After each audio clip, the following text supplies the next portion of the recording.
Hello നമസ്കാരം. PSC ടോക്സിൻ്റെ പുതിയൊരു വീഡിയോയിലേക്ക് എല്ലാവർക്കും സ്വാഗതം.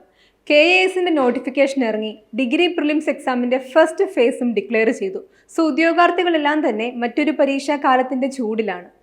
അപ്പോൾ നിങ്ങളെ സഹായിക്കാൻ വേണ്ടിയാണ് നമ്മൾ ഇന്നൊരു PYQ ഡിസ്കഷൻ വീഡിയോയുമായി നിങ്ങളുടെ മുൻപിലേക്ക് എത്തിയിരിക്കുന്നത്.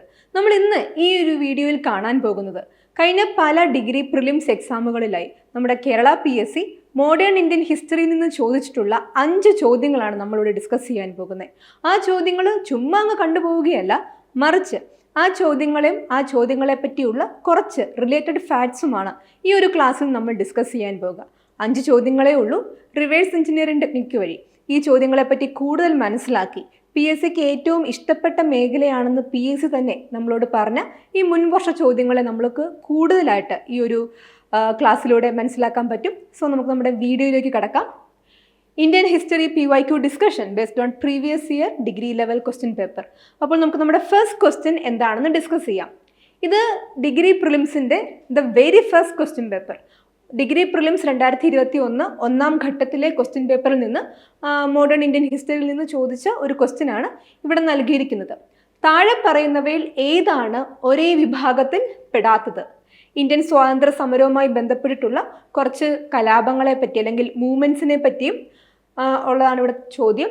അതിൽ ഒരേ ഗണത്തിൽ പെടാത്തത് അല്ലെങ്കിൽ ഇവിടെ തന്നിരിക്കുന്നവയിൽ ഒറ്റയാൻ ആരാണെന്നാണ് ചോദ്യം. നമുക്ക് നോക്കാം എന്തൊക്കെയാണോ ഇവിടെ തന്നിരിക്കുന്ന മൂവ്മെൻറ്റ്സ് എന്നുള്ളത്. Ulgulan movement, Safahar movement, Kachanaga rebellion and Ghadar movement. So 4 മൂവ്മെൻറ്റ്സിൻ്റെ പേരുണ്ട്. ഇതിലെ കൂട്ടത്തിൽ പെടാത്തത് അല്ലെങ്കിൽ ഒരേ വിഭാഗത്തിൽ പെടാത്തത് ഒറ്റയാൻ എന്നൊക്കെയാണ് നമുക്ക് ഈ ചോദ്യത്തിൽ നിന്ന് മനസ്സിലാക്കുവാൻ സാധിക്കുന്നത്. സോ ഈ തന്നിരിക്കുന്ന മൂവ്മെൻറ്റ്സിലെ ഒറ്റയാൻ ഏത് എന്നുള്ളതാണ് ചോദ്യം. ഓപ്ഷൻ എ 1 മാത്രം, ഓപ്ഷൻ ബി 2 മാത്രം, ഓപ്ഷൻ സി 3 മാത്രം, ഓപ്ഷൻ ഡി 4 മാത്രം. അപ്പോൾ ഈ വീഡിയോ കാണുന്ന ഉദ്യോഗാർത്ഥികൾ ഇതൊന്ന് പോസ് ചെയ്തിട്ട് ക്വസ്റ്റ്യൻ നന്നായി മനസ്സിലാക്കുക, ക്വസ്റ്റ്യൻ വായിക്കുക, എന്നിട്ട് ആൻസർ കണ്ടെത്തുവാൻ നിങ്ങളെ കൊണ്ട് സാധിക്കുന്നുണ്ടോ എന്ന് നിങ്ങൾ മനസ്സിലാക്കുക. സോ നമുക്ക് ക്വസ്റ്റ്യൻ ഒന്നും കൂടെ വായിക്കാം. താഴെ പറയുന്നവയിൽ ഏതാണ് ഒരേ വിഭാഗത്തിൽ പെടാത്തത്?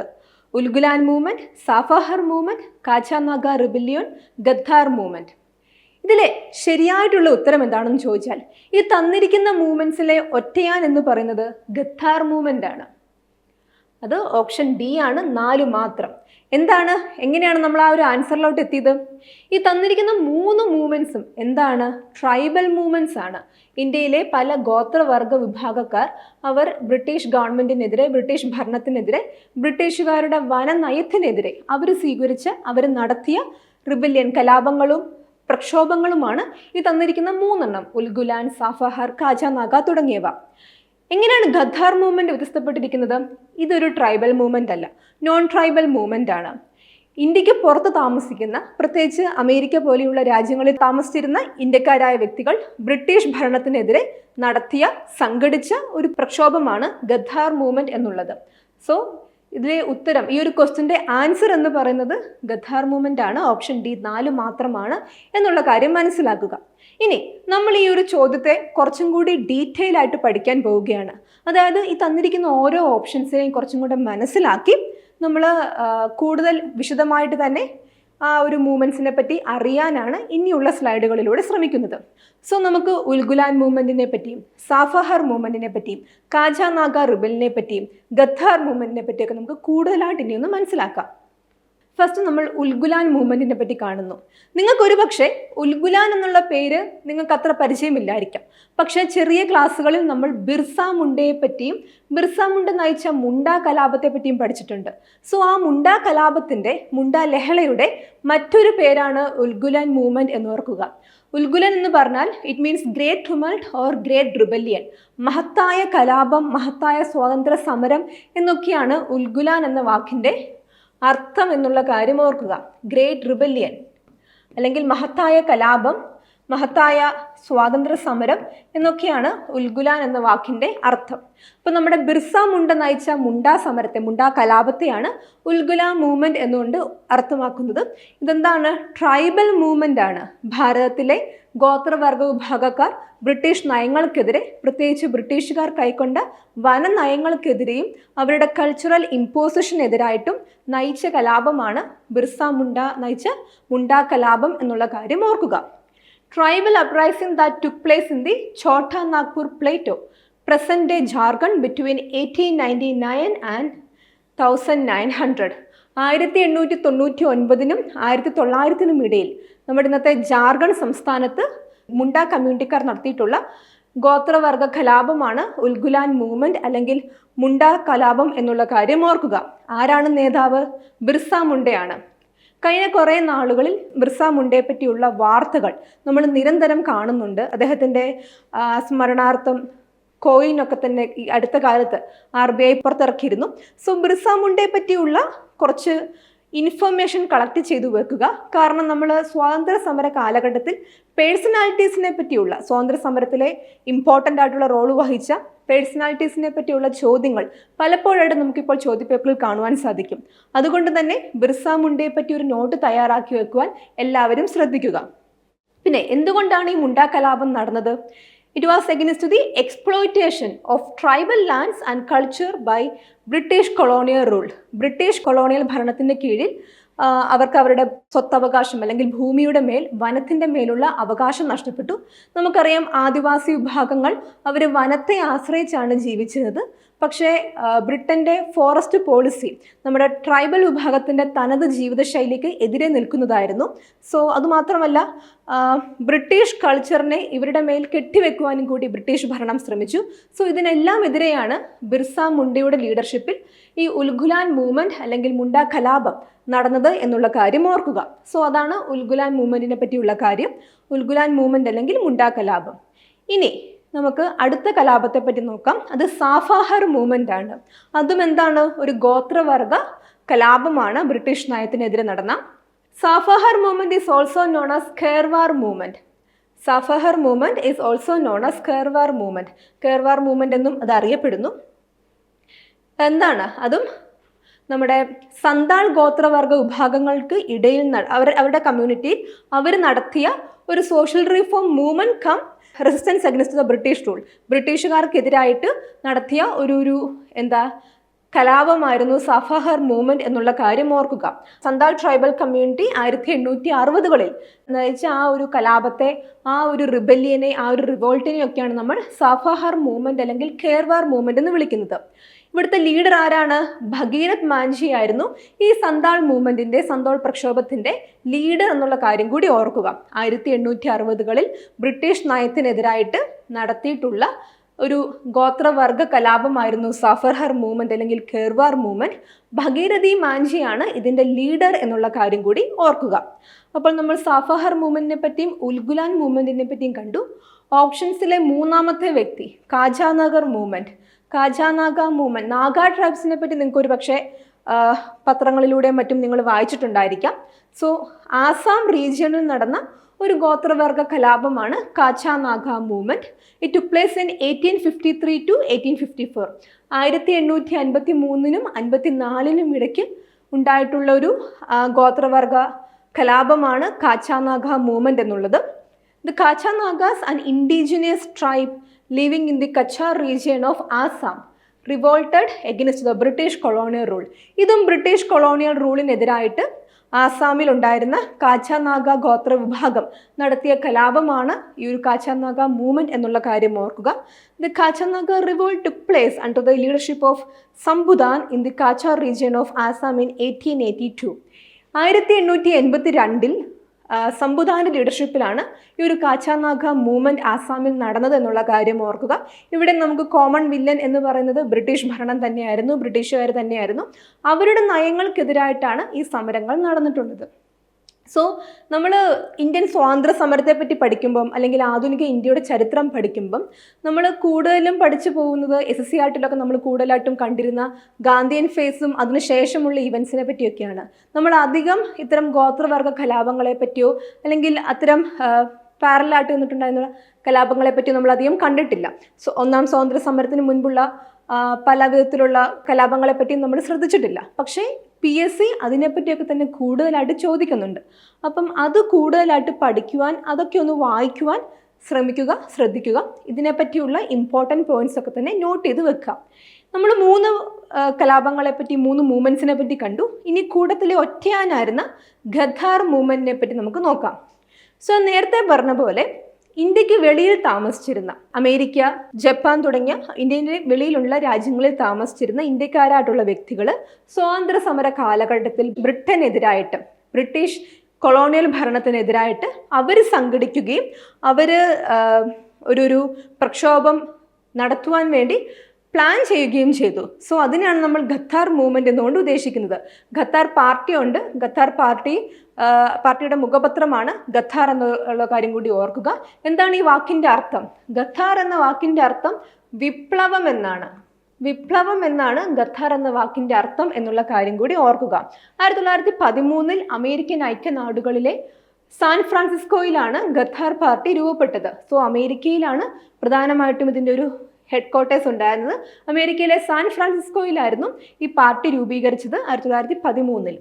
ലാലാ ഹർദയാലായിരുന്നു ഈ മുഖ്യ സംഘാടകനും സ്ഥാപകനും. സോ ഖത്താർ പാർട്ടിയുടെ സ്ഥാപകനും ഖത്താർ മൂവ്മെന്റിന്റെ ലീഡറും ഒക്കെ ആയ വ്യക്തി ആരാണ്? ലാലാ ഹർദയാലായിരുന്നു നമ്മുടെ ഖത്താർ പാർട്ടിയുടെ മുഖ്യ സംഘാടകനും സ്ഥാപകനും എന്നുള്ള കാര്യം ഓർക്കുക. പസഫിക് കോസ്റ്റ് ഹിന്ദു അസോസിയേഷൻ എന്നുള്ളതായിരുന്നു ഈ സംഘടനയുടെ ആദ്യ പേര്. അതിനുശേഷമാണ് വിപ്ലവം എന്നർത്ഥം വരുന്ന ഖത്താർ എന്നുള്ളൊരു പാർട്ടി ഒരു പേര് അവർ സ്വീകരിച്ചത്. സോഹൻ സിംഗ് ബഗ്ദാനിയായിരുന്നു ഇതിൻ്റെ ആദ്യത്തെ പ്രസിഡന്റ് എന്നുള്ള കാര്യം കൂടി ഓർക്കുക.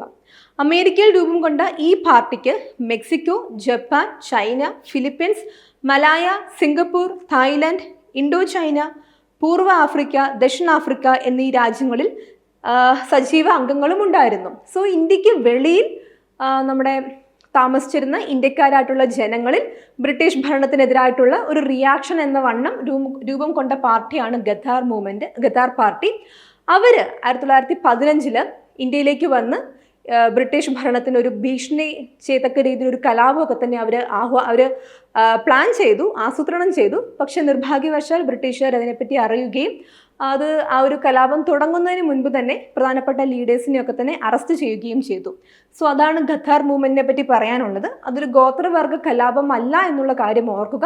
അതുകൊണ്ടാണ് നമ്മൾ ആദ്യം കണ്ട ചോദ്യത്തിൽ ഉത്തരമായിട്ട് ഖത്താർ മൂവ്മെന്റ് വന്നത് എന്നുള്ള കാര്യം കൂടി ഓർക്കുക.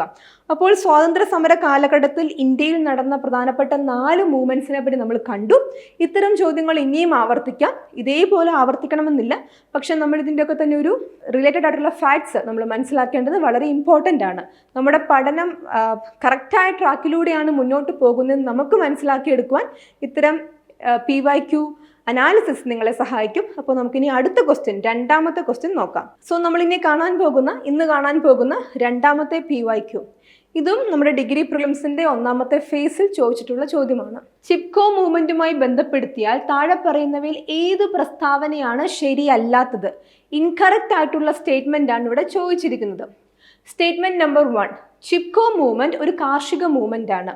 ചിപ്കോ മൂവ്മെന്റ് സർവോദയ മൂവ്മെന്റിൽ നിന്നും പ്രചോദനം ഉൾക്കൊണ്ടു. സ്റ്റേറ്റ്മെന്റ് 3, ചിപ്കോ മൂവ്മെന്റിന്റെ പ്രധാനപ്പെട്ട നേതാവായിരുന്നു ഗൗരാദേവി. ഇതിലെ ഓപ്ഷൻസ് നോക്കുകയാണെങ്കിൽ ഓപ്ഷൻ എ 1 മാത്രം, ഓപ്ഷൻ ബി 1ഉം 2ഉം, ഓപ്ഷൻ സി 1ഉം 2ഉം 3ഉം, ഓപ്ഷൻ ഡി മേൽ പറഞ്ഞവയിൽ ഒന്നുമല്ല. സോ ക്വസ്റ്റ്യൻ എന്താണ്? എല്ലാവരും പോസ് ചെയ്തിട്ട് ക്വസ്റ്റ്യൻ ഒന്നും കൂടെ വായിച്ചു നോക്കുക. ചിപ്കോ മൂവ്മെന്റുമായി ബന്ധപ്പെടുത്തിയാൽ താഴെ പറയുന്നവയിൽ ഏത് പ്രസ്താവനയാണ് ശരിയല്ലാത്തത്? ഇൻകറക്റ്റ് ആയിട്ടുള്ള സ്റ്റേറ്റ്മെന്റ് ആണ് ചോദിച്ചിരിക്കുന്നത്. ചിപ്കോ മൂവ്മെന്റ് ഒരു കാർഷിക മൂവ്മെന്റ് ആണ്. ചിപ്കോ മൂവ്മെന്റ് സർവോദയ മൂവ്മെന്റിൽ നിന്നും പ്രചോദനം ഉൾക്കൊണ്ടു. ചിപ്കോ മൂവ്മെന്റിന്റെ പ്രധാനപ്പെട്ട നേതാവ് ഗൗരാദേവി. സോ ഇതിൽ ശരിയല്ലാത്ത ഇൻകറക്റ്റ് ആയിട്ടുള്ള സ്റ്റേറ്റ്മെന്റ് ആണ് ചോദിച്ചിരിക്കുന്നത്. ആൻഡ് ഇതിന്റെ ആൻസർ എന്ന് പറയുന്നത് ഓപ്ഷൻ എ 1 മാത്രമാണ്. ഇവിടെ തന്നിരിക്കുന്നവയിൽ സ്റ്റേറ്റ്മെന്റ് നമ്പർ 1 ആണ് ശരിയല്ലാത്ത പ്രസ്താവനയായിട്ടുള്ളത്. ചിപ്കോ മൂവ്മെന്റ് ഒരു കാർഷിക മൂവ്മെന്റ് ആണ് എന്ന് പറഞ്ഞാൽ അത് തെറ്റാണ്. അതൊരു കാർഷിക മൂവ്മെന്റ് ആയിരുന്നില്ല, മറിച്ച് എന്താണ്, ഒരു പരിസ്ഥിതി സംരക്ഷണ പ്രയത്നമായിരുന്നു ചിപ്കോ മൂവ്മെന്റ് എന്നുള്ള കാര്യം ഓർക്കുക. ചിപ്കോ മൂവ്മെന്റ് സർവോദയ മൂവ്മെന്റിൽ നിന്നും പ്രചോദനം ഉൾക്കൊണ്ടു. പ്രധാനപ്പെട്ട ലീഡേഴ്സിൽ ഒരാളാണ് ഗൗരാദേവി. സോ നമുക്ക് ചിപ്കോ മൂവ്മെന്റ് എന്താണെന്ന് നമുക്ക് നോക്കാം. നമ്മൾ മോഡേൺ ഇന്ത്യൻ ഹിസ്റ്ററിയുടെ സിലബസ് നോക്കുകയാണെങ്കിൽ കഴിഞ്ഞ തവണത്തെ ഡിഗ്രി പ്രിലിംസ് പരീക്ഷകളിൽ ഏറ്റവും അധികം ചോദ്യങ്ങൾ വന്നൊരു മേഖല പോസ്റ്റ് ഇൻഡിപെൻഡൻസ് ആണ്. സോ പോസ്റ്റ് ഇൻഡിപെൻഡൻസ് പീരീഡിൽ ഉണ്ടായിട്ടുള്ള ഒരു പ്രധാനപ്പെട്ട എൻവയോൺമെന്റ് മൂവ്മെന്റ് ആയിരുന്നു ചിപ്കോ മൂവ്മെന്റ്. അതിൻ്റെ പ്രാധാന്യം വളരെ വലുതാണ്. സോ അത് കൃത്യമായിട്ട് തന്നെ പഠിക്കാം. നമുക്ക് നോക്കാം എന്താണ് ചിപ്കോ മൂവ്മെന്റ് എന്നുള്ള കാര്യം നമുക്ക് നോക്കാം. പരിസ്ഥിതിക്ക് വേണ്ടിയുള്ള ഇന്ത്യയിലെ ആദ്യ സംഘടിത സമര പ്രസ്ഥാനമാണ് ചിപ്കോ മൂവ്മെന്റ്. പരിസ്ഥിതി സംരക്ഷണത്തിന് വേണ്ടിയുള്ള ഇന്ത്യയിലെ ആദ്യത്തെ സംഘടിത സമര പ്രസ്ഥാനമാണ് ചിപ്കോ മൂവ്മെന്റ് എന്നുള്ള കാര്യം ഓർക്കുക. ചിപ്കോ എന്ന ഹിന്ദി വാക്കിന്റെ അർത്ഥം ഒട്ടിച്ചേർന്ന് നിൽക്കുക എന്നുള്ളതാണ്. ടു ഹഗ്, കെട്ടിപ്പിടിക്കുക എന്നുള്ളതാണ് ചിപ്കോ എന്ന ഹിന്ദി വാക്കിന്റെ അർത്ഥം. To hug. എന്തിനാണ് ഈ ഒരു സമരത്തിന് അങ്ങനെ ഒരു പേര് വന്നത്? കാരണം മരങ്ങളെ കെട്ടിപ്പിടിച്ചുകൊണ്ടാണ് ഈ ഒരു പരിസ്ഥിതി പ്രവർത്തകർ അല്ലെങ്കിൽ ആ ഒരു ഗ്രാമീണർ ആ ഒരു സമരത്തിൽ ആ ഒരു മൂവ്മെന്റിൽ പങ്കെടുത്തത്. മരങ്ങൾ സംരക്ഷിക്കുവാൻ മരത്തോട് ഒട്ടിച്ചേർന്ന് നിൽക്കുക എന്നതാണ് ഇതുകൊണ്ട് അർത്ഥമാക്കുന്നത്. 1973 ചിപ്കോ പ്രസ്ഥാനം ആരംഭിച്ചത്. 1973 1973 ഉത്തരാഖണ്ഡിലെ, അന്നത് ഉത്തർപ്രദേശ് സംസ്ഥാനമായിരുന്നു, ഉത്തരാഖണ്ഡിലെ ചമോലി ജില്ലയിൽ റെനി ഗ്രാമത്തിൽ ഗ്രാമീണ വനിതകൾ മരങ്ങൾ മുറിക്കുന്നതിനെതിരായി നടത്തിയ സമരമാണ് ഈ പ്രക്ഷോഭത്തിന് നാഴികക്കല്ലായത്. ഉത്തരാഖണ്ഡിലെ ചമോലി ജില്ലയിൽ റെനി ഗ്രാമത്തിലെ ഗ്രാമീണ വനിതകളാണ് ഈ ഒരു പ്രക്ഷോഭത്തിൽ, ഈ ഒരു സമരത്തിൽ, ഈ ഒരു പരിസ്ഥിതി പ്രവർത്തനത്തിൽ പങ്കാളികളായത്. ചിപ്കോ പ്രസ്ഥാനത്തിന് നേതൃത്വം നൽകിയ വ്യക്തികൾ സുന്ദർലാൽ ബഹുഗുണ, ചണ്ഡി പ്രസാദ് ഭട്ട് തുടങ്ങിയവരാണ്. ഈ രണ്ട് ലീഡേഴ്സിൻ്റെയും പേര് ഓർത്തു വെക്കുക. അതുപോലെ ഇമ്പോർട്ടൻ്റ് ആയ ആളാണ് നമ്മൾ ക്വസ്റ്റ്യനിൽ കണ്ട ഗൗരാദേവി. ഗൗരാദേവി ഈ ഒരു ഗ്രാമത്തിൽ നിന്നുള്ളൊരു വനിതയാണ്. അവരാണ് ജനങ്ങളെ മൊബിലൈസ് ചെയ്യുന്നതിനും ഈ ഒരു സമരത്തിന് നേതൃത്വം നൽകിയ ആ ഒരു ഗ്രാമത്തിലെ വ്യക്തി. ഗൗരാദേവി ഇമ്പോർട്ടൻ്റ് ആണ്. അതുപോലെ തന്നെ സുന്ദർലാൽ ബഹുഗുണ, ചണ്ഡി പ്രസാദ് ഭട്ട് തുടങ്ങിയവരും ഈ ഒരു സമരത്തിൻ്റെ, ഈ ഒരു പരിസ്ഥിതി പ്രവർത്തനത്തിൻ്റെ മുൻനിര പോരാളികളാണ് എന്നുള്ള കാര്യം ഓർക്കുക. ഇതാണ് ചിപ്കോ പ്രസ്ഥാനത്തെ പറ്റിയുള്ള ഇമ്പോർട്ടൻ്റ് ആയിട്ടുള്ള ഇൻഫർമേഷൻ. ഇവിടെ നമ്മൾ ശ്രദ്ധിക്കേണ്ടത് വർഷം ഇമ്പോർട്ടൻ്റ് ആണ്. ചിപ്കോ എന്ന വാക്കിൻ്റെ അർത്ഥം പലതവണ ചോദിച്ചിട്ടുണ്ട്. പിന്നെ സ്ഥലം അത് ഇമ്പോർട്ടൻ്റ് ആണ്. ലീഡേഴ്സ് ഇമ്പോർട്ടൻ്റ് ആണ്. ഇതൊരു കാർഷിക പ്രസ്ഥാനമായിരുന്നില്ല, മറിച്ച് പരിസ്ഥിതി സംരക്ഷണത്തിന് വേണ്ടിയുള്ള ഒരു പ്രസ്ഥാനമായിരുന്നു എന്നുള്ള കാര്യം കൂടി ഓർക്കുക. ഇനി നമുക്ക് ഇന്ത്യയിൽ നടന്നിട്ടുള്ള പ്രധാന പരിസ്ഥിതി പ്രസ്ഥാനങ്ങൾ ഏതൊക്കെയാണെന്ന് നമുക്ക് നോക്കാം. ഫസ്റ്റ് നമ്മൾ കാണാൻ പോകുന്നത് നമ്മുടെ നാട്ടിൽ കേരളത്തിൽ നടന്ന ഇമ്പോർട്ടൻ്റ് ആയിട്ടുള്ള ഒരു മൂവ്മെൻ്റ് ആണ് സൈലന്റ് വാലി പ്രക്ഷോഭം. നമ്മുടെ സൈലന്റ് വാലിയുടെ സംരക്ഷണത്തിനു വേണ്ടി നമ്മുടെ നാട്ടിലെ വളരെ പ്രമുഖരായിട്ടുള്ള കവികളും സാമൂഹിക പ്രവർത്തകരും പരിസ്ഥിതി പ്രവർത്തകരും എല്ലാവരും പങ്കാളികളായിട്ടുള്ള ഒരു ജനകീയ പ്രക്ഷോഭമായിരുന്നു സൈലന്റ് വാലി മൂവ്മെന്റ് അല്ലെങ്കിൽ സൈലന്റ് വാലി പ്രക്ഷോഭം. സൈലന്റ് വാലിയിലെ കുന്തിപ്പുഴയിൽ അണകെട്ടി വൈദ്യുതി ഉൽപ്പാദിപ്പിക്കുവാൻ 1973 പ്ലാനിംഗ് കമ്മീഷൻ സംസ്ഥാന സർക്കാരിന് അനുമതി നൽകിയതാണ് ഈ സൈലന്റ് വാലി പ്രക്ഷോഭത്തിനുള്ള പ്രധാനപ്പെട്ട റീസൺ. നമ്മൾ ജോഗ്രഫിയിൽ പഠിക്കുന്നതാണ് കുന്തിപ്പുഴയെ പറ്റി. സൈലന്റ് വാലി പ്രദേശത്തോടു കൂടി ഒഴുകുന്ന കുന്തിപ്പുഴ, അവിടെ അണകെട്ടി വൈദ്യുതി ഉൽപ്പാദിപ്പിക്കുന്ന ഒരു പ്രോജക്റ്റിന് ഗവൺമെൻറ് ഒരുങ്ങിയപ്പോൾ അതിനെതിരായിട്ടാണ് സൈലന്റ് വാലി പ്രക്ഷോഭം നടന്നത്. നമുക്കറിയാം കേരളത്തിൽ പശ്ചിമഘട്ടത്തിൽ ഏറ്റവും അധികം ജൈവസമ്പത്തുള്ളൊരു മേഖലയാണ് സൈലന്റ് വാലി. അത് അങ്ങനെ തന്നെ സംരക്ഷിക്കേണ്ടത് നമ്മുടെ നാടിൻ്റെ ആവശ്യമാണ്.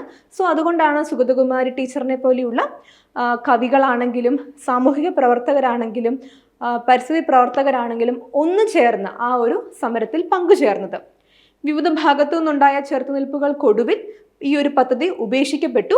1984 നവംബർ 15 സൈലന്റ് വാലിയെ നാഷണൽ പാർക്കായി പ്രഖ്യാപിച്ചു. കേരള ജോഗ്രഫിയിൽ നാഷണൽ പാർക്സുകൾ നമുക്ക് ഇമ്പോർട്ടൻ്റ് ആയിട്ടൊരു പോയിന്റ് ആണ്. അപ്പോൾ ഈ ഒരു ഡേറ്റ് ഓർത്തു വെക്കുക. 1984 നവംബർ 15 സൈലന്റ് വാലി നാഷണൽ പാർക്കായി പ്രത്യേകം സംരക്ഷിക്കപ്പെടേണ്ട ഒരു ഇടമായിട്ട് സെൻട്രൽ ഗവൺമെൻറ് പ്രഖ്യാപിച്ചത് എന്നുള്ള കാര്യം കൂടി ഓർക്കുക. സൈലന്റ് വാലി ഇന്ത്യയിൽ വിജയകരമായി നടന്നിട്ടുള്ള പരിസ്ഥിതി പ്രസ്ഥാനങ്ങളിൽ ഒന്നാണ് എന്നുള്ള കാര്യം കൂടി ഓർക്കുക. രണ്ടാമതാണ് അപ്പിക്കോ പ്രസ്ഥാനം. ഇത് നമ്മുടെ അയൽ സംസ്ഥാനമായിട്ടുള്ള കർണാടകയിലാണ് നടന്നത് എന്നുള്ള കാര്യം ഓർക്കുക. നമ്മുടെ അയൽ സംസ്ഥാനമായിട്ടുള്ള കർണാടകയിലാണ് അപ്പിക്കോ പ്രസ്ഥാനം നടന്നത്. പശ്ചിമഘട്ടത്തിലെ കലൈസ വനം സംരക്ഷിക്കുന്നതിനായി 1983 കർണാടകയിൽ അപ്പിക്കോ പ്രസ്ഥാനം ആരംഭിച്ചത്.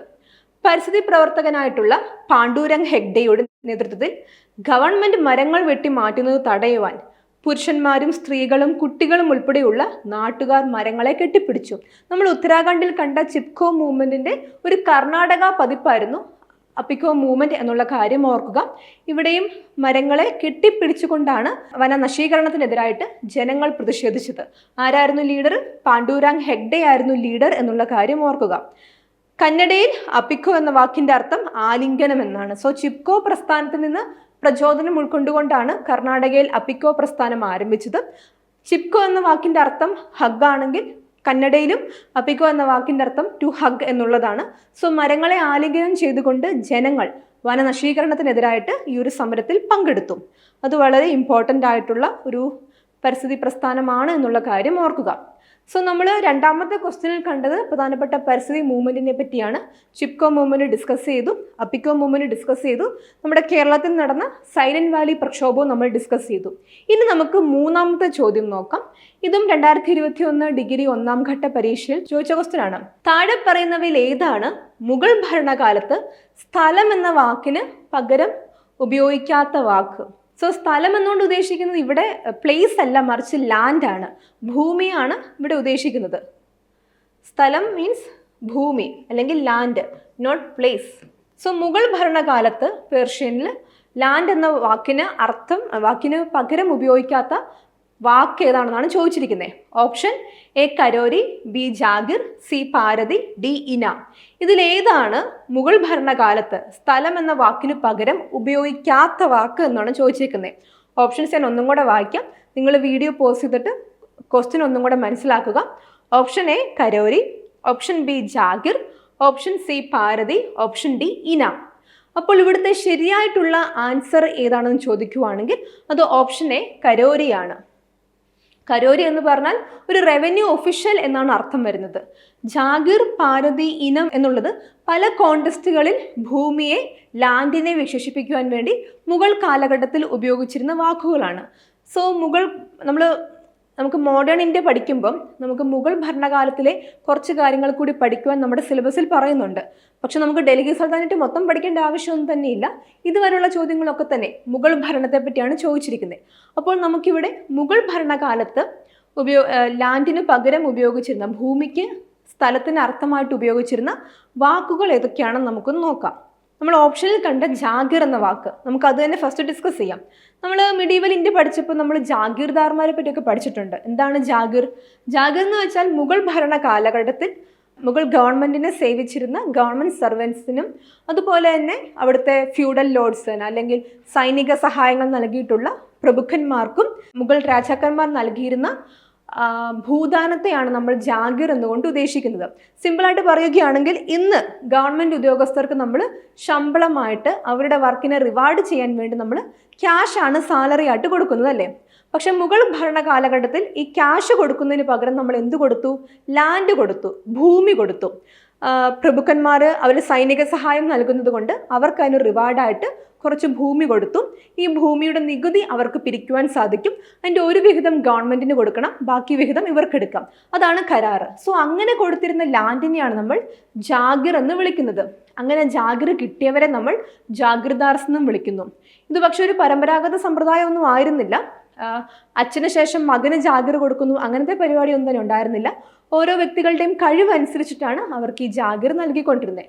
So jagir was a feudal land grant given by the Mughal emperor. Mughal ഭരണകാലത്തിൽ മുഗൾ ചക്രവർത്തി അവിടെ പല സേവനങ്ങൾ അനുഷ്ഠിച്ചിരുന്ന വ്യക്തികൾക്ക് അവരുടെ സേവനങ്ങൾക്ക് റിവാർഡായിട്ട് നൽകിക്കൊണ്ടിരുന്ന ഒന്നാണ് ജാഗിർ എന്ന് ഓർക്കുക.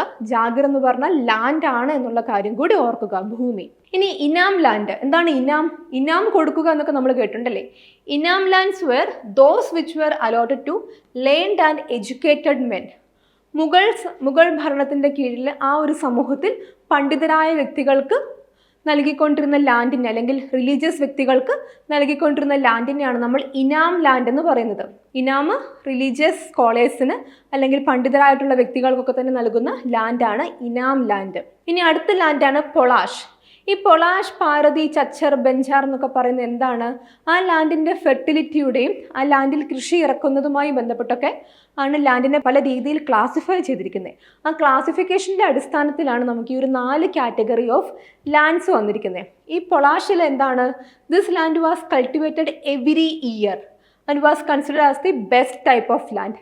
സോ മുഗൾ കാലഘട്ടത്തിൽ ഭൂമിയെ 4ആയിട്ട് തിരിച്ചിരുന്നു. പൊളാഷ്, പരാതി, ചച്ചാർ, ബെഞ്ചാർ എന്നിങ്ങനെ. അവിടെ കൃഷി ഇറക്കുകയും ലാൻഡിൻ്റെ ഫലഭൂയിഷ്ഠതയും ഒക്കെ തന്നെ കണക്കിലെടുത്തിട്ടാണ് ഇങ്ങനൊരു ക്ലാസിഫിക്കേഷൻ വന്നത്. അപ്പോൾ ഈ ഒരു 4 കാറ്റഗറിയിൽ ഏറ്റവും ഫെർട്ടൈൽ ആയിട്ടുള്ള, ഏറ്റവും ബെസ്റ്റ് ആയിട്ടുള്ള ലാൻഡാണ് പൊളാഷ് ലാൻഡ്. ഇവിടെ കണ്ടിന്യൂസ് ആയിട്ട് എല്ലാ വർഷവും കൃഷി നടത്തിയിരുന്നു. ഇനി അടുത്തതാണ് പാരതി. ഈ പാരതി ലാൻഡിൽ this was temporarily kept out of cultivation to regain its fertility usually 1 or 2 years. ഒരു 1-2 വർഷത്തിന് കൃഷി ഇറക്കാതെ ടെമ്പററി ആയിട്ട് വെറുതെ വെറുതെ തരിശായിട്ട് കിടക്കുന്ന ലാൻഡിനെയാണ് പാരതി എന്ന് പറയുന്നത്. അപ്പോൾ 1-2 വർഷത്തിനിടയ്ക്ക് ഇതിൻ്റെ ഫെർട്ടിലിറ്റി ഇത് റീഗെയിൻ ചെയ്യും. പിന്നെ ഒരു 3-4 കൊല്ലം ആകുമ്പോൾ ഇത് വീണ്ടും കൃഷിക്ക് വേണ്ടി ഉപയോഗിക്കും. സോ അങ്ങനെയുള്ള ലാൻഡിനെയാണ് നമ്മൾ പാരതി എന്ന് പറയുന്നത്. ഇനി ചച്ചാർ എന്താണ്? ദിസ് ലാൻഡ് വാസ് ഫെൽറ്റ് fallow for 3 or 4 years before been brought back into cultivation. ഒരു 3-4 വർഷക്കാലം തരിശായി കിടക്കുന്ന ഭൂമിയാണ് നമ്മൾ എന്ത് പറയുന്നത്? ചച്ചാർ എന്ന് പറയുന്നത്. ഇനി ബെഞ്ചർ അതെന്താണ്? അതാണ് ഏറ്റവും lowest quality of land. Best quality polaj ആണെങ്കിൽ ലോവസ്റ്റ് ക്വാളിറ്റി ബെഞ്ചാറാണ്. And it left uncultivated for 5 years or more. 5 അതിലധികമോ വർഷക്കാലം കൃഷി ഇറക്കാത്ത ലാൻഡിനെയാണ് നമ്മൾ ബെഞ്ചാർ എന്നുകൊണ്ട് ഉദ്ദേശിക്കുന്നത്. സോ ലാൻഡിൻ്റെ ഫെർട്ടിലിറ്റി അനുസരിച്ച് നമുക്ക് 4 ആയിട്ട് ഡിവൈഡ് ചെയ്യാം. പൊളാഷ്, പാരതി, ചച്ചാർ, ബെഞ്ചർ. മുഗൾ കാലഘട്ടത്തിൽ അവർ ഉപയോഗിച്ചിരുന്ന ടേംസ് ആണ്. പൊളാഷ് എന്ന് പറഞ്ഞാൽ ഏറ്റവും ബെസ്റ്റ് ക്വാളിറ്റി ലാൻഡ്, കണ്ടിന്യൂസ് കൃഷി നടക്കുന്ന സ്ഥലം. പാരതി എന്ന് പറഞ്ഞാൽ താൽക്കാലികമായിട്ട് ഒരു 2-3 കൊല്ലത്തേക്ക് കൃഷിയില്ലാതെ കിടക്കുന്നു, 1-2 കൊല്ലത്തേക്ക്. ചച്ചാർ എന്ന് പറഞ്ഞാൽ ഒരു ടെമ്പററി പീരീഡ് തന്നെ 3-4 വർഷം കൃഷിയില്ലാതെ കഴിയുന്നു. ദെൻ ബെഞ്ചാറിൽ എന്താണ്? അത് ഏറ്റവും ലോവസ്റ്റ് ക്വാളിറ്റി ഓഫ് ലാൻഡ് ആണ്. 5 അതിലധികം വർഷമായിട്ട് കൃഷി ഇറക്കാതെ തരിശായി കിടക്കുന്ന മണ്ണിനെയാണ് നമ്മൾ ബെഞ്ചാർ എന്നുകൊണ്ട് ഉദ്ദേശിക്കുന്നത്. സോ ഇതൊക്കെ തന്നെ എന്താണ്? മുഗൾ കാലഘട്ടത്തിൽ അവർ ലാൻഡിനെ വിളിക്കുവാൻ, ഭൂമിയെ അവർ വിളിച്ചിരുന്ന പദങ്ങളാണ് തന്നിരിക്കുന്നതെല്ലാം തന്നെ. ജാഗിറുണ്ട്, ഇനാമുണ്ട്, പൊളാഷ്, പാരതി, ചഞ്ചർ, ബെഞ്ചർ എല്ലാം ഉണ്ട്. എല്ലാം കൃത്യമായിട്ട് തന്നെ നോക്കുക. മിഡീവൽ ഇന്ത്യൻ ഹിസ്റ്ററിയിൽ ഏറ്റവും അധികം ചോദ്യങ്ങൾ ചോദിച്ചിരിക്കുന്ന ഒരു മേഖല മുഗൾ ഭരണ കാലഘട്ടമാണ്. അതിൽ തന്നെ ഇത്തരം ടേംസും അതിൻ്റെ അർത്ഥങ്ങളൊക്കെ തന്നെ പലതവണ ചോദിച്ചിട്ടുണ്ട്. അതുകൊണ്ടൊന്ന് ഓർത്ത് വെക്കുക, ഒന്ന് നോട്ട് ചെയ്ത് വെക്കുക. ഓക്കെ, ഇനി നമുക്ക് 4ാമത്തെ ചോദ്യം നോക്കാം. അത് നമ്മുടെ ബംഗാൾ വിഭജനവുമായി ബന്ധപ്പെട്ടാണ്. പാർട്ടീഷൻ ഓഫ് ബംഗാളുമായി ബന്ധപ്പെട്ടൊരു ചോദ്യമാണ്. ബംഗാൾ വിഭജനവുമായി ബന്ധപ്പെട്ട് താഴെ പറയുന്ന പ്രസ്താവനകളിൽ ശരിയായത് ഏതെന്നാണ് ചോദിച്ചിരിക്കുന്നത്. ഏറ്റവും ശരിയായ പ്രസ്താവന ഏതെന്നാണ് ചോദിച്ചിരിക്കുന്നത്. സോ ക്വസ്റ്റ്യൻ എന്താണ്? ബംഗാൾ വിഭജനവുമായി ബന്ധപ്പെട്ട് താഴെ പറയുന്ന പ്രസ്താവനകളിൽ ശരിയായത് ഏത് എന്നുള്ളതാണ് ചോദിച്ചേക്കുന്നത്. കറക്റ്റ് ആയിട്ടുള്ള സ്റ്റേറ്റ്മെന്റ് ആണ് ഇവിടെ ചോദിച്ചേക്കുന്നത്. നമുക്ക് സ്റ്റേറ്റ്മെന്റുകൾ എന്താണെന്ന് നോക്കാം. ബംഗാൾ പ്രവിശ്യ വിഭജിക്കാനുള്ള ഉത്തരവ് കഴ്സൺ പ്രഭു പുറപ്പെടുവിച്ചു. ഇത് ദേശീയതയുടെ വർദ്ധിച്ചു വരുന്ന വേലിയേറ്റം തടയുവാൻ ഉദ്ദേശിച്ചുള്ളതായിരുന്നു. മതപരമായ അടിസ്ഥാനത്തിൽ ഇന്ത്യക്കാരെ വിഭജിക്കുവാനുള്ള ശ്രമമായി അതിനെ ഇന്ത്യൻ ദേശീയവാദികൾ കണ്ടില്ല. ഇതാണ് സ്റ്റേറ്റ്മെന്റ്സ്. ഓപ്ഷൻ എ എല്ലാം ശരിയാണ്. ഓപ്ഷൻ ബി 1ഉം 2ഉം മാത്രം ശരി. ഓപ്ഷൻ സി 1ഉം 3ഉം മാത്രം ശരി. ഓപ്ഷൻ ഡി 2ഉം 3ഉം മാത്രം ശരി. ഓക്കെ, അപ്പോൾ എല്ലാവരും വീഡിയോ പോസ് ചെയ്യുക, ഒന്നും കൂടി വായിക്കുക, വ്യക്തമായിട്ട് മനസ്സിലാക്കുക. വളരെ ഈസി ആയിട്ട് ആൻസറിലോട്ട് എത്താവുന്ന ഒരു ക്വസ്റ്റ്യൻ ആണിത്. നമുക്കൊന്നും കൂടെ നോക്കാം. ബംഗാൾ വിഭജനവുമായി ബന്ധപ്പെട്ട് താഴെ പറയുന്ന പ്രസ്താവനകളിൽ ശരിയായതേത്? ബംഗാൾ പ്രവിശ്യ വിഭജിക്കുവാനുള്ള ഉത്തരവ് കഴ്സൺ പ്രഭു പുറപ്പെടുവിച്ചു. ഇത് ദേശീയതയുടെ വർദ്ധിച്ചു വരുന്ന വേലിയേറ്റം തടയാൻ ഉദ്ദേശിച്ചുള്ളതായിരുന്നു.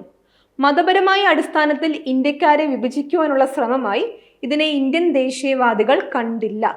തന്നിരിക്കുന്നതിൽ നമ്മൾ എന്താ കണ്ടുപിടിക്കേണ്ടത്? ഏറ്റവും ശരിയായിട്ടുള്ള പ്രസ്താവനകളാണ്. 1ാമത്തെ പ്രസ്താവന നോക്കാം. ബംഗാൾ പ്രവിശ്യ വിഭജിക്കുവാനുള്ള ഉത്തരവ് ആരാണത് പുറപ്പെടുവിച്ചത്? കഴ്സൺ പ്രഭുവാണ് പുറപ്പെടുവിച്ചത്. അതുകൊണ്ട് എന്താണ്? അത് ശരിയാണ്. കഴ്സൺ പ്രഭുവാണ് പാർട്ടീഷൻ ഓഫ് ബംഗാളിന്റെ സമയത്തെ ഇന്ത്യൻ വൈസ്രോയ്. അത് ആ ഒരു ഉത്തരവ് പുറപ്പെടുവിച്ചത് കഴ്സൺ പ്രഭു തന്നെയാണ്. സോ സ്റ്റേറ്റ്മെന്റ് 1 ശരിയാണ്. 2ാമത്തെ, ഇത് ദേശീയതയുടെ വർദ്ധിച്ചു വരുന്ന വേലിയേറ്റം തടയാൻ ഉദ്ദേശിച്ചുള്ളതായിരുന്നു. തികച്ചും ശരിയായിട്ടുള്ള പ്രസ്താവനയാണ്. ബംഗാളിലാണ് ഇന്ത്യൻ സ്വാതന്ത്ര്യ സമരം ഏറ്റവും അധികം ശക്തമായിട്ട് നടന്നത്. സോ ബംഗാളിലെ ഹിന്ദു മുസ്ലിം യൂണിറ്റി 1857 1ാം സ്വാതന്ത്ര്യ കലാപ കാലഘട്ടം തൊട്ടേ ബ്രിട്ടീഷുകാർക്കൊരു വെല്ലുവിളിയായിരുന്നു. അന്ന് തൊട്ടേ അവരൊരു divide and rule policy adopt ചെയ്തതാണ്. സോ അതുകൊണ്ട് തന്നെ നമ്മുടെ ഈ ഒരു വർദ്ധിച്ചു വരുന്ന നാഷണലിസത്തിനെതിരായിട്ടും ആ ഒരു യൂണിറ്റിക്കൊക്കെ എതിരായിട്ടും ഒക്കെ തന്നെയാണ് അവർ പാർട്ടീഷൻ ഓഫ് ബംഗാൾ അല്ലെങ്കിൽ ബംഗാൾ വിഭജനവുമായി മുന്നോട്ട് വന്നത്. സോ സ്റ്റേറ്റ്മെന്റ് 2ഉം ശരിയാണ്. ഇനി സ്റ്റേറ്റ്മെന്റ് 3, മതപരമായ അടിസ്ഥാനത്തിൽ ഇന്ത്യക്കാരെ വിഭജിക്കാനുള്ള ശ്രമമായി അതിനെ ഇന്ത്യൻ ദേശീയവാദികൾ കണ്ടില്ല. അത് ഒരല്പമല്ല, ഇത് വളരെ തെറ്റായിട്ടുള്ളൊരു പ്രസ്താവനയാണ്. കാരണം എന്താണ്? നമ്മൾ എന്തിനാണ് ബംഗാൾ വിഭജനവുമായി ബന്ധപ്പെട്ട് സ്വദേശി പ്രസ്ഥാനം പോലത്തെ മൂവ്മെൻറ്റ്സുമായിട്ട് രംഗത്ത് വന്നത്. കാരണം ബംഗാളിനെ കിഴക്കൻ ബംഗാളെന്നും പടിഞ്ഞാറൻ ബംഗാളെന്നും പറഞ്ഞ് വിഭജിച്ചപ്പോൾ അത് ഡിവൈഡ് ആൻഡ് റൂൾ പോളിസിയുടെ ഒരു അഡോപ്ഷൻ ആണെന്നും ഇന്ത്യൻ ഹിന്ദു മുസ്ലിം യൂണിറ്റിയെ തകർക്കാനുള്ള ഒരു പ്ലാൻ ആണെന്നും മനസ്സിലാക്കിയിട്ടാണ് ദേശീയവാദികൾ അതിനെതിരായിട്ട് സമരവുമായി രംഗത്തെത്തിയത്. ടാഗോറിനെ പോലെയുള്ള ദേശീയവാദികൾ അതിനെതിരായിട്ടാണ് പ്രതിഷേധിച്ചത്. അപ്പോൾ അതിനെ ബംഗാൾ വിഭജനം ഒരു വർഗീയ അറ്റംപ്റ്റ് അല്ല എന്ന് അവർ പറഞ്ഞു എന്നുള്ള പ്രസ്താവന തെറ്റാണ്. ഇത് തികച്ചും തെറ്റായിട്ടുള്ള പ്രസ്താവനയാണ്. സോ സ്റ്റേറ്റ്മെന്റ് 3 തെറ്റാണ്. സോ ഇവിടുത്തെ ആൻസർ എന്ന് പറയുന്നത് എന്താണ്? 1ഉം 2ഉമാണ് ശരിയായിട്ടുള്ള ആൻസർ. സോ ഓപ്ഷൻ ബി ആണ് ഇവിടുത്തെ ആൻസർ എന്നുള്ള കാര്യം ഓർക്കുക. ഈ ഒരു സെന്റൻസ് ശരിയാവണമെങ്കിൽ എന്താണ്? ദേശീയവാദികൾ കണ്ടു എന്ന് വേണം പറയാൻ. മതപരമായ അടിസ്ഥാനത്തിൽ ഇന്ത്യക്കാരെ വിഭജിക്കുവാനുള്ള ശ്രമമായി പാർട്ടീഷൻ ഓഫ് ബംഗാളിനെ ഇന്ത്യൻ ദേശീയവാദികൾ കണ്ടു എന്ന് പറഞ്ഞാൽ അത് ശരിയാണ്. കണ്ടില്ല എന്ന് പറഞ്ഞാൽ അത് തെറ്റാണ്. കാരണം അതുകൊണ്ടാണ് നമ്മൾ പല രീതിയിലുള്ള സമരങ്ങളുമായിട്ട് രംഗത്തെത്തിയത്. ഓക്കെ, അപ്പോൾ എന്താണ് ഈ ബംഗാൾ വിഭജനം? നമുക്കൊന്ന് നോക്കാം. 1905 ഒക്ടോബർ 16 ഇന്ത്യയുടെ വൈസ്രോയി ആയിരുന്ന ലോർഡ് കഴ്സൺ പ്രഭു ബംഗാൾ വിഭജനം നടപ്പിലാക്കി. എന്നാണ് 1905 ഒക്ടോബർ 16 1905 ഒക്ടോബർ 16 ബംഗാൾ വിഭജനം നടന്നത്. ഒരു ഭരണപരമായ നടപടിയായി മാത്രം പ്രവിശ്യ വിഭജിക്കുവാൻ ലോർഡ് കഴ്സൺ ആദ്യം നിർദ്ദേശിച്ചു. പക്ഷേ 1904 അദ്ദേഹം കിഴക്കൻ ബംഗാളിൽ ഒരു പര്യടനം നടത്തി. അപ്പോൾ അദ്ദേഹത്തിന് മനസ്സിലായി ഈ വർദ്ധിച്ചു വരുന്ന ദേശീയതയും വർദ്ധിച്ചു വരുന്ന ഹിന്ദു മുസ്ലിം യൂണിറ്റിയും ഇവിടുത്തെ നിലനിൽപ്പിന് ഭീഷണിയാണെന്ന്. സോ അതുകൊണ്ടാണ് മതപരമായ അടിസ്ഥാനത്തിൽ ബംഗാളിനെ കിഴക്കൻ ബംഗാളായിട്ടും പടിഞ്ഞാറൻ ബംഗാളായിട്ടും ഡിവൈഡ് ചെയ്യുവാൻ ബ്രിട്ടീഷ് ഗവൺമെൻറ്റും ലോർഡ് കഴ്സണും തീരുമാനിച്ചത്. ബംഗാളിലും ഇന്ത്യയുടെ മറ്റു ഭാഗങ്ങളിലും വളർന്നു വരുന്ന ദേശീയതയെ തകർക്കുവാൻ ബംഗാൾ വിഭജനത്തെ ഒരു രാഷ്ട്രീയ ഉപകരണമായി ഉപയോഗിക്കുക എന്ന ആശയം പിന്നീടാണ് ഉയർന്നു വന്നത്. ബംഗാളിലെ പലരും ഈ വിഭജനത്തെ തങ്ങളുടെ മാതൃരാജ്യത്തോടുള്ള അപമാനമായി കണക്കാക്കി. ബംഗാളിൻ്റെ ഐക്യത്തിനായി വലിയൊരു മുറവിളി ഉയർന്നു. ആ ഒരു സമയത്ത് രവീന്ദ്രനാഥ് ടാഗോർ രചിച്ച പാട്ടാണ് അമർ സോണ ബംഗള, എൻ്റെ പൊന്നു ബംഗാൾ എന്നുള്ള അർത്ഥം വരുന്ന അമർ സോണ ബംഗള എന്ന് പറയുന്ന ഗാനം ആ സമയത്താണ് രവീന്ദ്രനാഥ് ടാഗോർ രചിച്ചത് എന്നുള്ള കാര്യം ഓർക്കുക. പിൽക്കാലത്ത് ഈ അമർ സോണ ബംഗള എന്ന് പറയുന്ന ഗാനം എന്തായി? ബംഗ്ലാദേശിൻ്റെ ദേശീയ ഗാനമായി മാറി എന്നുള്ള കാര്യം കൂടി ഓർക്കുക. പ്രവിശ്യയെ വർഗീയമായി വേർതിരിക്കുവാനുള്ള ഈ നീക്കത്തിൽ ഇന്ത്യൻ നാഷണൽ കോൺഗ്രസ് പ്രതിഷേധിച്ചു എന്നുള്ള കാര്യം കൂടി ഓർക്കുക. സോ പാർട്ടീഷൻ ഓഫ് ബംഗാളിനെ പറ്റി നമുക്ക് പ്രധാനമായിട്ടും നോക്കേണ്ട കാര്യം പിന്നിൽ പ്രവർത്തിച്ച വൈസ്രോയ് ലോർഡ് കഴ്സൺ. ഏതു വർഷം? 1905 ഒക്ടോബർ 16. അത് ഇന്ത്യക്കാരുടെ ദേശീയതയെ തകർക്കുവാനും അതോടൊപ്പം തന്നെ ഹിന്ദു മുസ്ലിം യൂണിറ്റിക്ക് ഒരു വെല്ലുവിളിയായിട്ടുമാണ് ആ ഒരു മൂവ്മെൻറ്റിലോട്ട് നമ്മുടെ ബ്രിട്ടീഷ് ഗവൺമെൻറ് വന്നത് എന്നുള്ള കാര്യം കൂടി ഓർക്കുക. സോ ഇതിനെതിരായിട്ടാണ്, ഈ പാർട്ടീഷൻ ഓഫ് ബംഗാളിനെതിരായിട്ടാണ് പിൽക്കാലത്ത് സ്വദേശി പ്രസ്ഥാനമൊക്കെ തന്നെ രൂപം കൊണ്ടതും ശക്തി ആർജിച്ചതും. നമ്മൾ അതിനെപ്പറ്റിയൊക്കെ പഠിക്കും. നമുക്ക് എന്തായാലും ഇനി അടുത്ത ക്വസ്റ്റ്യൻ നോക്കാം. PYQ 5 നമ്മൾ ഇന്ന് കാണാൻ പോകുന്ന 5ാമത്തെ ചോദ്യമാണിത്. ദസാല എന്ന ഭൂമി റവന്യൂ സംവിധാനം സ്ഥാപിച്ചത് ആരാണ്? മിഡീവൽ ഇന്ത്യ എന്നൊരു ക്വസ്റ്റ്യൻ ആണ്. ദസാല എന്ന് പറയുന്ന ഭൂമി റവന്യൂ സംവിധാനം സ്ഥാപിച്ചതാര്? Option A Iltutmish, option B Sher Shah, option C Akbar, option D Aurangzeb. ഈ ക്വസ്റ്റ്യൻ നമ്മുടെ ഡിഗ്രി പ്രിലിംസ് 2021 2ാം ഘട്ടത്തിൽ ചോദിച്ച ക്വസ്റ്റ്യൻ ആണ്. ദസാല എന്ന ഭൂമി റവന്യൂ സമ്പ്രദായം സ്ഥാപിച്ചത് ആരാണ്? Option A Iltutmish, option B Sher Shah, option C Akbar, option D Aurangzeb. Video pause ചെയ്യുക, എന്നിട്ടൊന്ന് വായിച്ചു നോക്കുക. എന്താണ് ഇവിടുത്തെ ശരിയായിട്ടുള്ള ആൻസർ? ഓപ്ഷൻ സി ആണ് ആൻസർ. അക്ബർ ആണ് ദസാല എന്ന റവന്യൂ സംവിധാനം ആരംഭിച്ചത്. നമുക്ക് ഈ ഒരു സമ്പ്രദായത്തെ പറ്റി കൂടുതലായിട്ടും നോക്കാം. സോ നമുക്ക് ഈ വാക്കിനെ ഒന്ന് നമുക്ക് ബ്രേക്ക് ഡൗൺ ചെയ്യാം. നമ്മൾ ഹിന്ദിയിൽ ഇപ്പം ദസാല എന്നുള്ള വാക്കുണ്ടല്ലോ. സോ ഹിന്ദിയിൽ നമുക്ക് ദസ് എന്ന് വെച്ചാൽ എന്താണ്? 10 ആണ് അല്ലേ? സാൽ എന്താണ്? വർഷമാണ്. ദസ് മീൻസ് 10, സാൽ മീൻസ് വർഷം. സോ 10 വർഷത്തിൻ്റെ ഒരു കണക്കാണ് ഈ ദസാല സമ്പ്രദായത്തിലും പറയാനുള്ളത്. അക്ബറിൻ്റെ ധനമന്ത്രിയായിട്ടുള്ള രാജാ തോഡർമലാണ് ഇങ്ങനൊരു നികുതി സമ്പ്രദായം വികസിപ്പിച്ചെടുത്തത്. അക്ബറിൻ്റെ ധനമന്ത്രിയായിരുന്ന രാജാ തോഡർമൽ അവതരിപ്പിച്ച ഭൂനികുതി സമ്പ്രദായമാണ് ദസാല സമ്പ്രദായം. ഇവിടെ കഴിഞ്ഞ 10 വർഷ കാലയളവിനുള്ളിൽ ഭൂമിയുടെ ഫലഭൂയിഷ്ഠതയും അവിടെ നിന്നുണ്ടായ ഒരു ആവറേജ് വിളയുടെ കണക്കും പരിഗണിച്ചിട്ടാണ് ഓരോ ഭൂമിയിൽ നിന്നും എത്രമാത്രം നികുതി കളക്ട് ചെയ്യണം എന്നുള്ള കാര്യം തീരുമാനിക്കുന്നത്. So dahsala means 10 years. ആ 10 ഇയറിൻ്റെ കണക്കാണ് ഇവിടെ പറയുന്നത്. കഴിഞ്ഞ 10 വർഷത്തിനിടയിൽ വിവിധ വിളകളുടെ ശരാശരി ഉൽപ്പാദനവും നിലവിലുള്ള ശരാശരി വിലയും ഈ സംവിധാനം കണക്കാക്കി. സോ ഭൂമിയിൽ നിന്നുണ്ടായിട്ടുള്ള വിളകളുടെ ശരാശരി ഉൽപ്പാദനം പ്ലസ് നിലവിലുള്ള ശരാശരി വില, ഇതിൻ്റെ അടിസ്ഥാനത്തിലാണ് നികുതി ഫിക്സ് ചെയ്തിരുന്നത്. ശരാശരി ഉൽപ്പാദനത്തിൻ്റെ 1/3 സർക്കാരിലേക്കുള്ള വിഹിതമായി നിശ്ചയിച്ചു. ആ 1/3 നികുതിയാണ് മാൽ എന്ന പേരിൽ അറിയപ്പെടുന്നത്. ബാക്കി 2/3 കൃഷിക്കാർക്ക് വിട്ടുകൊടുത്തു. ആ കൃഷിക്കാർക്കുള്ള ആ ഒരു വിഹിതത്തിനെയാണ് നമ്മൾ ഗരാജ് എന്ന് പറയുന്നത്. സോ എന്താണ്, കഴിഞ്ഞ 10 വർഷത്തിനിടയിൽ ഉണ്ടായിട്ടുള്ള വിളകളുടെ ശരാശരി ഉൽപ്പാദനവും അതിൻ്റെ വിലയുടെ ശരാശരിയും എടുക്കുന്നു. അതനുസരിച്ച് ഓരോ ലാൻഡിൽ നിന്നും കളക്ട് ചെയ്യേണ്ട നികുതി തീരുമാനിക്കുന്നു. ഈ നികുതിയിൽ 1/3 ഗവൺമെൻറ്റിന് മുഗൾ സർക്കാരിലോട്ട് പോകുന്നു. ബാക്കി 2/3 ഗരാജായിട്ട് കൃഷിക്കാർക്ക് എടുക്കാം. സോ ഇതാണ് ഈ ഒരു നികുതി സമ്പ്രദായം. സബ്തി സമ്പ്രദായം എന്നും ഇത് അറിയപ്പെടുന്നു. ഓക്കെ, മുഗൾ ഭരണകാലത്തിൽ സബ്തി സമ്പ്രദായം എന്നും ഇത് അറിയപ്പെടുന്നു എന്നുള്ള കാര്യം കൂടി ഓർക്കുക. രാജാ തോഡർമൽ അക്ബറിൻ്റെ ധനമന്ത്രിയായിരുന്നു. അദ്ദേഹമാണ് ഈ ഒരു സമ്പ്രദായം വികസിപ്പിച്ചെടുത്തത്. സോ ഇതാണ് ദസാല സമ്പ്രദായം. നമ്മളിപ്പോൾ 5 ചോദ്യങ്ങൾ കണ്ടു.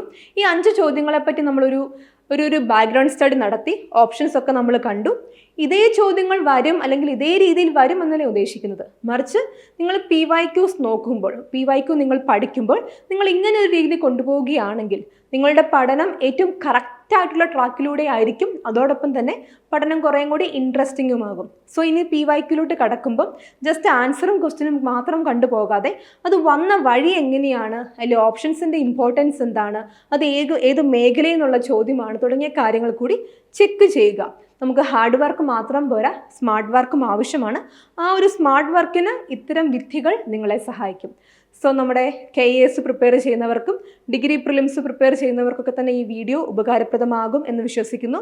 കൂടുതൽ വീഡിയോ കാണുന്നതിന് വേണ്ടി നമ്മുടെ ചാനൽ സബ്സ്ക്രൈബ് ചെയ്യുക. നിങ്ങളുടെ അഭിപ്രായങ്ങളൊക്കെ തന്നെ കമൻസ് വഴി അറിയിക്കുക. Thank you so much.